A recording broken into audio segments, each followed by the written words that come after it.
সুপ্রিয় শিক্ষার্থী, চট্টগ্রাম প্রকৌশল বিশ্ববিদ্যালয় স্কুল ও কলেজের অনলাইন ক্লাসে তোমাদেরকে স্বাগতম। আশা করি সবাই ভালো আছো। সৃষ্টিকর্তার কৃপায় আমিও ভালো আছি। আমরা গত ক্লাসে রাদারফোর্ডে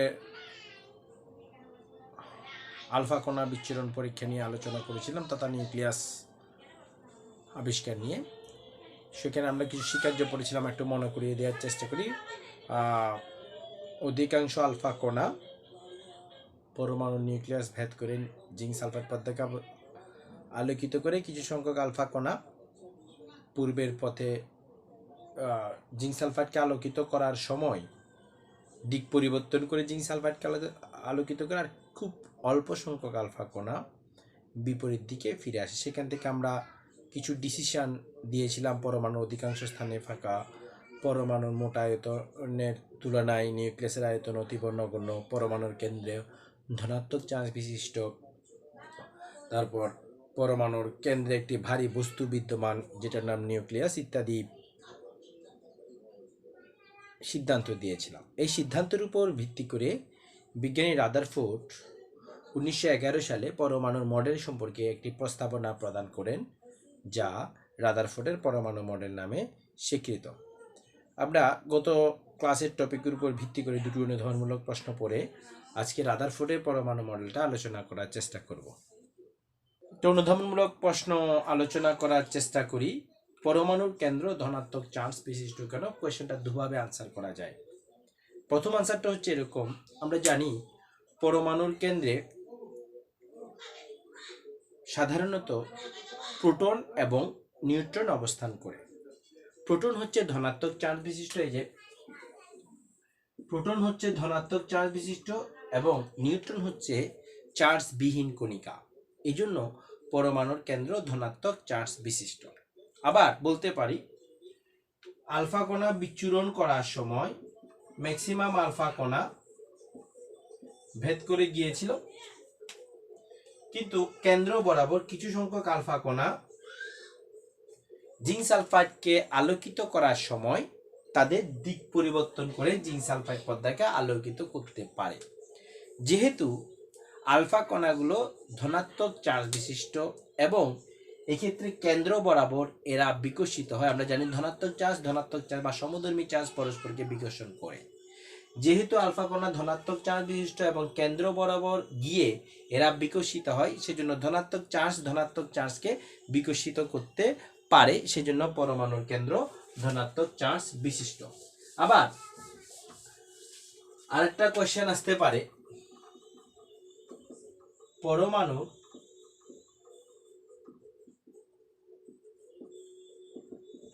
অধিকাংশ স্থান ফাঁকা কেন? আমরা বলতে পারি রাদারফোর্ডের আলফা কণা বিচ্ছুরণ পরীক্ষায় যখন আলফা কণাগুলোকে পরমাণুর মধ্য দিয়ে নিক্ষেপ করা হলো, অধিকাংশ আলফা কণাই পরমাণুকে ভেদ করে জিঙ্ক সালফাইড পর্দাকে আলোকিত করতে পারে। খুব অল্প সংখ্যক আলফা কণা দিক মাঝখান বরাবর গিয়ে দিক পরিবর্তন করে জিঙ্ক সালফাইড পর্দাকে আলোকিত করতে পারে। যেহেতু অধিক সংখ্যক আলফা কণা পরমাণুর কে ভেদ করে জিঙ্ক সালফাইড পর্দাকে আলোকিত করতে পারে, সেজন্য পরমাণুর অধিকাংশ স্থান ফাঁকা।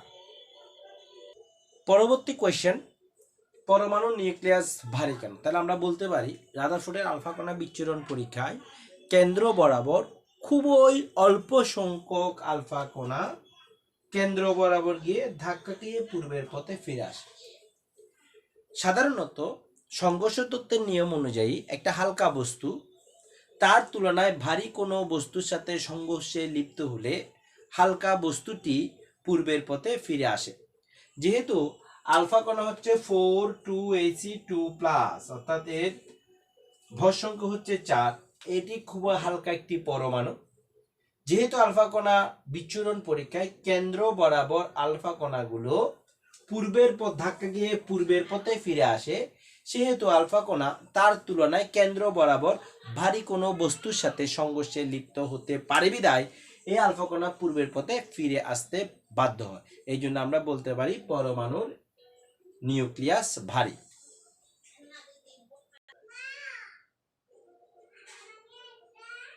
রাদারফোর্ডের পরমাণু মডেল। 1911 সালে বিজ্ঞানী রাদারফোর্ড তার আলফা কণা বিচ্ছুরণ পরীক্ষায় প্রাপ্ত সিদ্ধান্তের উপর ভিত্তি করে সৌরমণ্ডলের সাথে সাদৃশ্য রেখে পরমাণুর গঠন সম্পর্কে কিছু প্রস্তাবনা প্রদান করেন, যে প্রস্তাবনাগুলো রাদারফোর্ডের পরমাণু মডেল নামে স্বীকৃত। এই প্রস্তাবনাগুলো বা স্বীকার্যগুলো আমি ধীরে ধীরে আলোচনা করছি। নাম্বার 1, পরমাণুর কেন্দ্রস্থলে ধনাত্মক চার্জ বিশিষ্ট একটি ভারী বস্তু বিদ্যমান, এর নাম নিউক্লিয়াস। পরমাণুর মোট আয়তনের তুলনায় নিউক্লিয়াসের আয়তন অতিশয় নগণ্য, যেটা আমরা গত ক্লাসে বলেছিলাম। পরমাণুর সমগ্র ধনাত্মক চার্জ ও প্রায় সমস্ত ভর নিউক্লিয়াসে কেন্দ্রীভূত থাকে। তাহলে আমরা বলতে পারি এখান থেকে পরমাণুর কেন্দ্র আর এটা হচ্ছে পরমাণু। স্বীকার্য কি? পরমাণুর কেন্দ্রে একটি ধনাত্মক চার্জ বিশিষ্ট ভারী বস্তু বিদ্যমান, এর নাম নিউক্লিয়াস। পরমাণুর মোট আয়তনের তুলনায় নিউক্লিয়াসের আয়তন অতিশয় নগণ্য এবং পরমাণুর সমগ্র ধনাত্মক চার্জ ও প্রায় সমস্ত ভর নিউক্লিয়াসে কেন্দ্রীভূত থাকে। 2 নাম্বার, পরমাণু বিদ্যুৎ নিরপেক্ষ, অর্থাৎ নিউক্লিয়াসের ধনাত্মক চার্জ সংখ্যার সমান সংখ্যক ঋণাত্মক চার্জযুক্ত ইলেকট্রন পরমাণুর নিউক্লিয়াসকে পরিবেষ্টিত করে রাখে। আমি আবার বলছি, তারপর বুঝিয়ে দিচ্ছি কথাটা। পরমাণু বিদ্যুৎ নিরপেক্ষ, অর্থাৎ পরমাণুর কেন্দ্রে ধনাত্মক চার্জ সংখ্যার সমান সংখ্যক ঋণাত্মক চার্জবাহী ইলেকট্রন পরমাণুর নিউক্লিয়াসকে পরিবেষ্টিত করে। অর্থাৎ পরমাণুর কেন্দ্রে যতটি ধনাত্মক চার্জ মানে যতটি প্রোটন বিদ্যমান, আমি আবার বলছি, বলা হলো পরমাণুর কেন্দ্রে ধনাত্মক চার্জ সংখ্যা সমান সংখ্যক ইলেকট্রন পরমাণুকে পরিবেষ্টিত করে রাখে। তার মানে পরমাণুর কেন্দ্রে যতটি ধনাত্মক চার্জ যতটি প্রোটন বিদ্যমান, পরমাণুকে ঠিক ততটি ইলেকট্রন পরমাণুর নিউক্লিয়াসকে পরিবেষ্টিত করে রাখবে, অর্থাৎ পরমাণুর নিউক্লিয়াসের চারিদিকে থাকবে। 3 নাম্বার, সৌরজগতের 3 নাম্বার হচ্ছে সৌরজগতের চারিদিকে ঘূর্ণায়মান গ্রহের মতো ইলেকট্রনগুলো নিউক্লিয়াসের চারিদিকে সতত ঘূর্ণায়মান থাকে। সৌরজগতের গ্রহের মতো ইলেকট্রনগুলো নিউক্লিয়াসের চারিদিকে সতত ঘূর্ণায়মান থাকে। ধনাত্মক চার্জ বিশিষ্ট নিউক্লিয়াস এবং ঋণাত্মক চার্জ বিশিষ্ট ইলেকট্রনের মধ্যে স্থির বৈদ্যুতিক আকর্ষণজনিত কেন্দ্রমুখী বল এবং ঘূর্ণায়মান ইলেকট্রনের কেন্দ্র বিমুখী বল এক্ষেত্রে পরস্পর সমান হয়। কথাটা আমি বুঝাচ্ছি। দেখো, বলা হলো পরমাণুর সূর্যের চারিদিকে ঘূর্ণায়মান গ্রহের মতো ইলেকট্রন সমূহ নিউক্লিয়াসকে কেন্দ্র করে ঘুরতে থাকে। এই ইলেকট্রন হচ্ছে নেগেটিভ চার্জ বিশিষ্ট কণা এবং প্রোটন হচ্ছে ধনাত্মক চার্জ বিশিষ্ট কণা। সুতরাং আকর্ষণ বলের সংজ্ঞা অনুসারে এই ধনাত্মক চার্জ বিশিষ্ট প্রোটন এবং ঋণাত্মক চার্জ বিশিষ্ট ইলেকট্রনের মধ্যে একটা আকর্ষণ বল থাকবে। এদের মধ্যে একটা আকর্ষণ বল থাকবে, যে আকর্ষণ বলটা কেন্দ্রমুখী বল নামে পরিচিত। আবার এই ইলেকট্রনটি নিউক্লিয়াসকে কেন্দ্র করে ঘোরার সময় বাইরে বেরিয়ে যাওয়ার একটা, অর্থাৎ কক্ষপথ থেকে বাইরে বেরিয়ে যাওয়ার একটা প্রবণতা থাকবে। সেটা হচ্ছে কেন্দ্র বিমুখী বল। এই কেন্দ্রমুখী বল এবং কেন্দ্র বিমুখী বল পরস্পর সমান। এতে করে কি হয়, দেখো কেন্দ্র বিমুখী বল যদি বেশি হয় তখন ইলেকট্রনটি বাইরে চলে যাবে, অর্থাৎ কক্ষপথ থেকে বাইরে বেরিয়ে যাওয়ার সম্ভাবনা থাকবে। আবার কেন্দ্রমুখী বল যদি কেন্দ্র বিমুখী বলের সমান হয় সেক্ষেত্রে ইলেকট্রনটিকে নিউক্লিয়াস নিজের দিকে বেশি পরিমাণে টেনে নেবে। এই দুটি বল পরস্পর সমান হওয়ায় একটি ইলেকট্রন কখনো কক্ষপথ থেকে বিচ্যুত হয় না, অর্থাৎ কক্ষপথ থেকে বাইরে ছিটকে পড়ে না, অথবা আমরা বলতে পারি কখনো কক্ষপথ থেকে কেন্দ্রের দিকে পতিত হয় না। এটা বিষয়টা তুমি কিভাবে বুঝবে?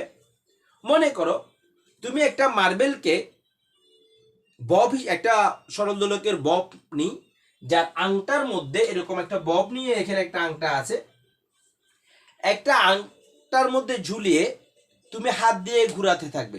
তুমি যতক্ষণ ঘুরাতে থাকবে এই বলটি কিন্তু তোমার হাতে চারিদিকে ঘুরতে থাকবে, একটা নির্দিষ্ট দূরত্বে রেখে ভাবে ঘুরতে থাকবে। অর্থাৎ এক্ষেত্রে তোমার আঙ্গুলের সাথে বব বা মার্বেলটির যে আকর্ষণ বল, যে বল, সেটাকে আমরা আকর্ষণ বল হিসেবে কল্পনা করতে পারি। আবার তুমি যখন ঘুরাতে থাকবে দেখবে মার্বেলটি তোমাকে টানছে, একটা টান অনুভব করবে বাইরের দিকে, তখন ওই বলটা হচ্ছে কেন্দ্র বিমুখী বল। দেখো আমি ঘুরাতে ঘুরাতে যদি হাতটা স্লো করে ফেলি তখন কেন্দ্রমুখী বলের মানটা বেশি হবে, মার্বেলটি আমার দিকে চলে আসবে।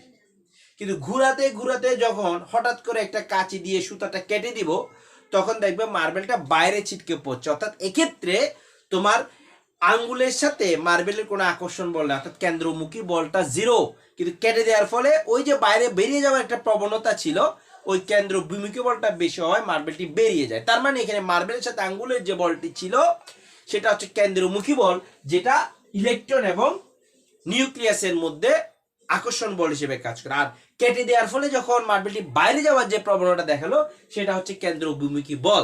এক্ষেত্রে এই কেন্দ্রমুখী বল এবং কেন্দ্র বিমুখী বল পরস্পর সমান হওয়ায় একটি ইলেকট্রন নিউক্লিয়াসকে কেন্দ্র করে ঘোরার সময় কখনো কক্ষপথ থেকে বেরিয়ে যেতে পারে না। আমরা ইতিমধ্যে রাদারফোর্ডের পরমাণু মডেলের স্বীকার্যগুলো নিয়ে আলোচনা করেছি। এখন এই পরমাণু মডেলের সীমাবদ্ধতাগুলো নিয়ে একটু আলোকপাত করার চেষ্টা করব। 1 নম্বর সীমাবদ্ধতা হচ্ছে রাদারফোর্ডের পরমাণু মডেলে ইলেকট্রনকে গ্রহের সাথে তুলনা করার কারণ বলা হয় যে সৌরজগতের চারিদিকে ঘূর্ণায়মান গ্রহের মতো ইলেকট্রনগুলো নিউক্লিয়াসকে কেন্দ্র করে ঘুরতে থাকে। রাদারফোর্ডের পরমাণু মডেলে ইলেকট্রনকে সৌরজগতের গ্রহের সাথে তুলনা করা হয়েছে, অর্থাৎ এখানে নিউক্লিয়াসকে কেন্দ্র করে ইলেকট্রন ঘুরছে আর সৌরজগতের মধ্যে সূর্যকে কেন্দ্র করে গ্রহগুলো ঘুরছে।